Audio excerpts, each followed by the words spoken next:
নমস্কার বন্ধুরা, সকলকে স্বাগতম বাংলার বিকাশ ইউটিউব চ্যানেলে। ছাত্রছাত্রীদের জন্য এই চ্যানেলটি খুবই গুরুত্বপূর্ণ, কারণ নবম শ্রেণী থেকে বিএ ক্লাস পর্যন্ত সমস্ত ক্লাসেরই সাজেশান তোমরা সকলে এই চ্যানেলে পাবে। যারা নতুন, চটপট চ্যানেলটিকে সাবস্ক্রাইব করে রেখে দাও, ভালো লাগলে লাইক করো।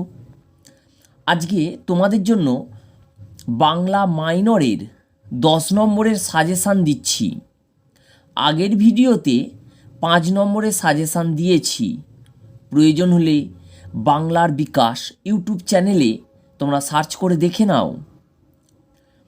পরে তোমাদের 2 নম্বরের সাজেশান দেওয়া হবে। এবার মূল আলোচনায় আসছি।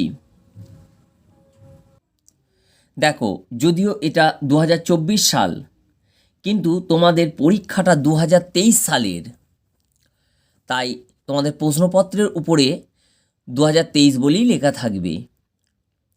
তোমাদের মাইনর থেকে যে 10 নম্বরের প্রশ্নগুলো তৈরি করতে হবে, আমি প্রত্যেকটা গল্প থেকে একটা করে দিচ্ছি। তোমরা যে কটা পারবে বা যার পক্ষে যতটা সম্ভব তোমরা তৈরি করো। তোমাদের বাংলা মাইনরে কবিতা আছে, ছোট গল্প আছে, প্রবন্ধ আছে। কবিতা আছে তোমাদের 4টে, আমি 4টে থেকেই একটা করে দিচ্ছি, কিন্তু তোমরা প্রয়োজন বুঝে তোমরা তিনটেও করতে পারো। তেমনভাবে ছোট গল্প আছে তোমাদের 4টে, তোমরা 4টে ছোট গল্পের মধ্যে তোমরা 3টে থেকে করতে পারো। প্রবন্ধ আছে তোমাদের কেবল 2টো। দেখো, তোমাদের তাহলে Bangla minor suggestion 2023 BA first semester. কবিতা থেকে তোমাদের বললাম 4টে করতে হবে। দেখো, 1 আত্মবিলাপ। কবিতায় কবি কোন কোন বিষয়ের প্রতি বিলাপ করেছেন তা সংক্ষেপে লেখো। তারপরে 2 নম্বরে তোমরা বনলতা সেন থেকে এই প্রশ্নটা করবে। বনলতা সেন কবিতাটিকে প্রেমের কবিতা বলা কতদূর সঙ্গত তা আলোচনা করো। বা তোমাদের যদি বনলতা সেন থেকে বিষয়বস্তু দেয়, তাহলে তোমরা এটাই লিখতে পারবে। 3 নম্বর, আমার কৈফিয়ত কবিতায় নজরুল কাদের কোন কোন বিষয়ের কৈফিয়ত দিয়েছেন তা সংক্ষেপে লেখো।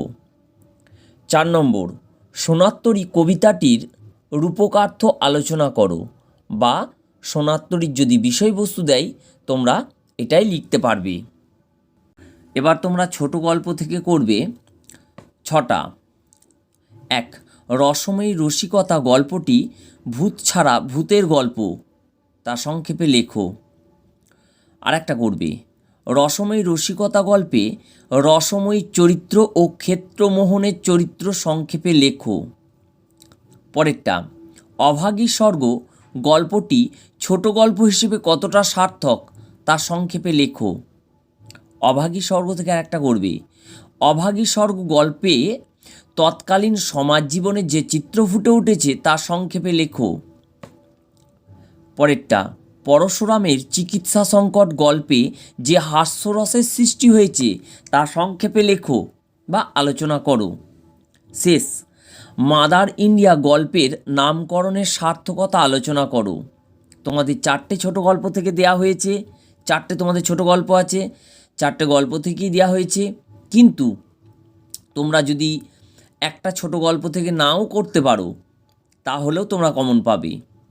পরেরটা, এবার তোমরা করবে প্রবন্ধ থেকে। 2টো তোমাদের প্রবন্ধ আছে, 2টো প্রবন্ধ থেকে তোমরা 2টো করো। 1 ব্রত কি, ব্রত কত প্রকার ও কী কী, প্রত্যেক ব্রতের সংক্ষেপে বিবরণ দাও।